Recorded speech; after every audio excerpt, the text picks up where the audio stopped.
મારું નામ સોલંકી ખુશી. મારા પપ્પાનું નામ Jitubhai Solanki. Shiv hospital number 9639801000. Doctor Kamel sir number 9915455489. મારા પપ્પા હારે એવો ફ્રોડ કર્યો કે એની વાત ન પૂછો. અમને કહ્યું હતું તમે સારવાર સારી કરશું. મારા પપ્પાને કેન્સર હતું. ડૉક્ટરે એમ કીધું હતું કે થોડાક પૈસા આપો તો અમે પ્લાસ્ટિક સર્જરી કરી મોઢું હતું એવું ફરી કરી આપીશું. આ આયુષ્માન કાર્ડ ઉપર નહીં અને 4 લાખ રૂપિયા પણ લઈ લીધા પણ સારું થયું નહીં. જ્યારે કેદુનું નથી ખવાતું કે પીવાતું, કેમ કરી જીવવું હવે? એમ કેમ 13 મહિના થયા? મારે કંઈ નહીં, તમારું જે થાય તે થાય, મારી કંઈ જવાબદારી નહીં. હવે મને કંઈ કહેશો તો હું તમારી ઉપર દાવો કરીશ. અને અમે આરોગ્યમાં ફરિયાદ કરી. 1 મહિનો થયો પણ જવાબ દેતા નથી. મારા પપ્પા BPCLમાં ટ્રેન્કર ડ્રાઈવર છે અને કેસ કરવો અમારે વકીલના પૈસા અમારી પાસે નથી. મારા માટે એટલો વિડીયો બનાવવો પડે કે મારા પપ્પા બોલી નથી શકતા. અને હું ફરી એકવાર કહું, રાજકોટ 150 ફૂટ રિંગ રોડ, મહાપૂજા ધામ ચોક, શિવ હોસ્પિટલ. ડૉક્ટર કામેલ, તેમણે એવું કહ્યું મારી પપ્પા સાથે હવે અમારી પૈસા કંઈ જાજુ નથી. મારું ભણવાનું પૂરું થઈ ગયું, ફીના પૈસા પણ નથી. વિડીયો એટલો આગળ મોકલો કે આખું ગુજરાત જુએ. મારી તમને બધાને નમ્ર વિનંતી કે વિડીયો આગળ મોકલો એટલે મારા પપ્પાની જિંદગી અને અમે ભાઈ બહેન અને મારા મમ્મીની જિંદગી બગાડી આવું બીજા કોઈ સાથે ન થાય. એટલા માટે હું આ વિડીયો બનાવું છું કે આ ભૂપેન્દ્ર પટેલ અને નરેન્દ્ર મોદીના કાન સુધી પહોંચી જાય. અમે રહીએ રાજકોટ, જામનગર, ઘંટેશ્વર પાર્ક. અને ગરીબ માણસની મદદ કરી.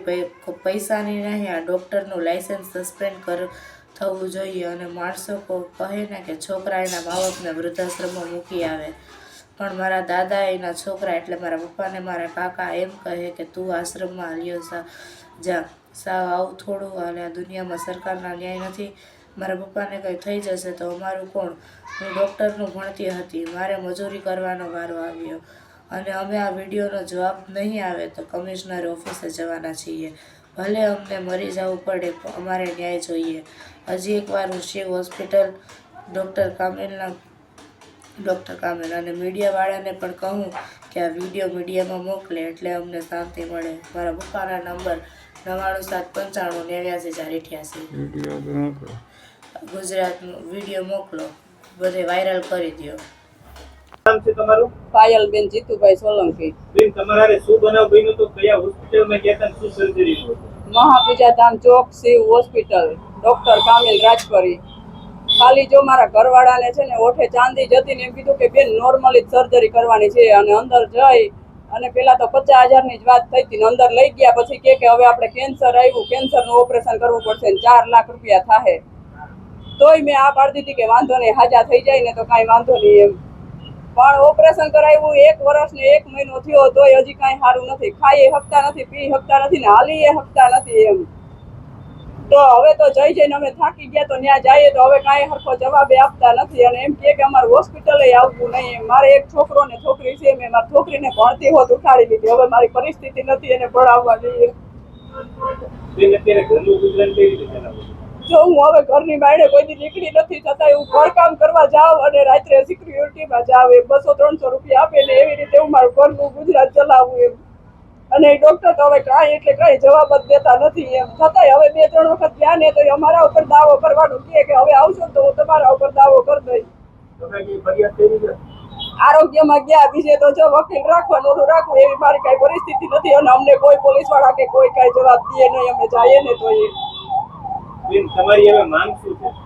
મારા ઘરવાળાને હાજો કરી દે, બીજી મારે કાંઈ જરૂર જ નથી એમ. એને હાજા કરી દે, એ કામે ચડી જાય ને જો ડૉક્ટર કીધે કાંઈ ભૂલ થઈ હોય તો એને હરખી સર્જરી કરી દે. બીજું કાંઈ નહીં. બીજું ડૉક્ટરના કરમ જાણે. હું બીજું કાંઈ પૈસા લેવાની કાંઈ વાત જ નથી કરતી. હરખું એને ઓપરેશન કરી અને એને હાજા કરી દે, એક જ મારી માંગ છે. બીજી કાંઈ મારી માંગ છે નહીં. કેટલું દુઃખ થાય દીકરીને ભણતર મુકાવવું? ઘણું દુઃખ થાય. રોજ ઓલું કરીએ પણ રોજ કોને બતાવવા જાવું? કોઈ તો કાંઈ સાથ સપોર્ટ કરવા રોજ તો આપણી ઘરે આવે નહીં. મારી છોકરી એ રોજ રોવે, મારો છોકરો એ રોવે કે કે મમ્મી મારે ભણવું, મારે ડોક્ટર બનવું, પણ હવે મારી એવી કાંઈ પરિસ્થિતિ નથી કે હું મારા છોકરાને ભણાવી ગણાવી શકું એમ. ઓકે.